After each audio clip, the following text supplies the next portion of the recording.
What's up, you guys? We're back. Today's warm-up starts with a wide-legged alternating toe touch. So, not really, I don't know why it's called a toe touch. I don't know who wrote this.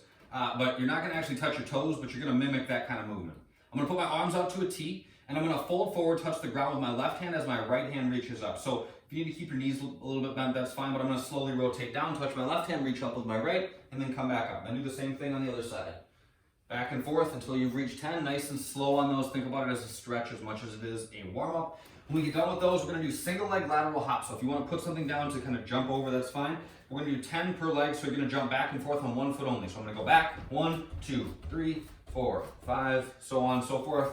After that 10, then I switch and do the other leg. After those, we're doing skaters, so we're going into a wide stance, kind of jumping back and forth quickly. Notice that the other leg that I'm not standing on is kicking back behind. I'm not like planting both as I go back and forth. Last, butt kicks, okay? Just run in place.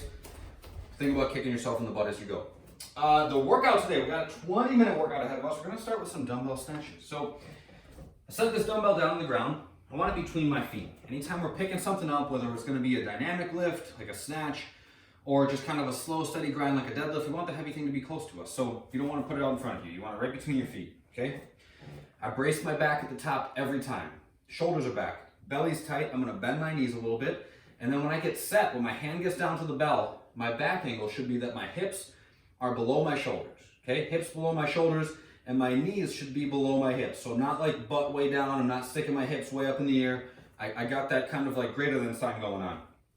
Shoulders back, belly tight, I bend my knees. I reach down to grab the bell without twisting. Once I get a hold of it, I'm gonna open up my hips quickly and come all the way up to overhead in one motion, okay? The quick opening of my hips is what does the work. I come back down, you guys can either transition hands on the way down and then touch and go, or else you can set it back down, transition hands there, and then go. After that, we're doing goblet step up, so I just hold the weight at my chest, like so, and I'm just stepping up, okay? Got my chair, stand up, come back down, switch sides. Pretty standard. Last but not least is we're doing, oh, I almost messed that up, jumping jacks, okay? Hands go to your sides, hands clap overhead, pretty straightforward. Snatches get you pretty winded. Step ups will get tiring after a while, okay? And the other movement that we have is a burpee, so you know what those do. Use the jumping jacks as a chance to keep moving, but to catch your breath, okay? Jumping jacks are not super tough, kind of big chunks of them, so you just get to kind of catch your breath, but keep moving at the same time, so use them as a chance for almost some active rest in the workout. At the 5-minute mark, you're doing 45 burpees. At the 10-minute mark, you're doing 30 burpees, and at the 15-minute mark, you're doing 15 burpees, okay?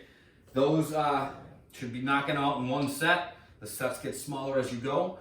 You pick back up where you left off after you get through with your burpees as you work through this thing. The equipment version, the bodyweight version is gonna be very similar. Instead of snatches, we're doing hollow rocks. Kind of a tricky movement, even though it doesn't look like it should be, it is. We're gonna sit on our butt, and then we're gonna lay back down.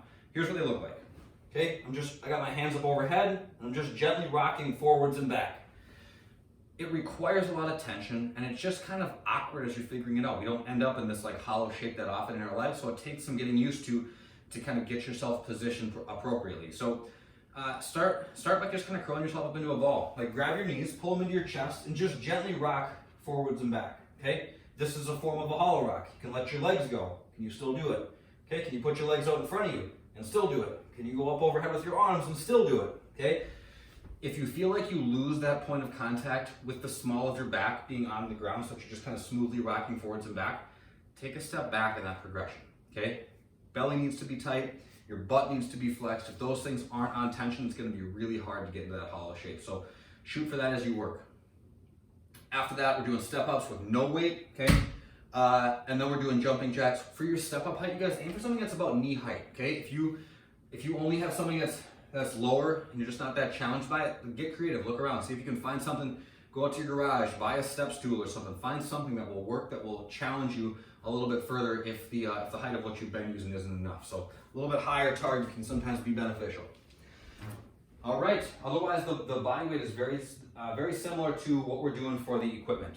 The mobility today, one of my favorites, we're gonna be working on the thoracic spine. So we're gonna take a ball, a cross ball, tennis ball, something like that. We're gonna lay on it along our spine at the top of our back. So I lay on my back, put the ball, I start at the base of my spine, I'm on the left side of my spine, right at the base of my neck. My left arm is gonna be moving just to let those muscles kind of contract and relax as I go. My left hand comes down to my hip, then it comes all the way up to overhead, and then back, okay? I'm gonna do about 5 passes, like so, and then I'm gonna scoot the ball down an inch. So I just move myself up just a teeny bit, ball goes down a little bit lower, 5 passes, all right? Do that for 3 minutes per side, keep moving the ball up and down, then switch and do the same thing on the other side. When you get done with that, just spend a minute in child's pose. So knees go out wide, feet point together, sit your hips back over your heels, stretch your arms out in front of you. Just chilling, just 1 minute, kind of relaxing to finish things off. That's it for today, you guys. If you have questions, get in touch. Otherwise, I will see you next time. Later.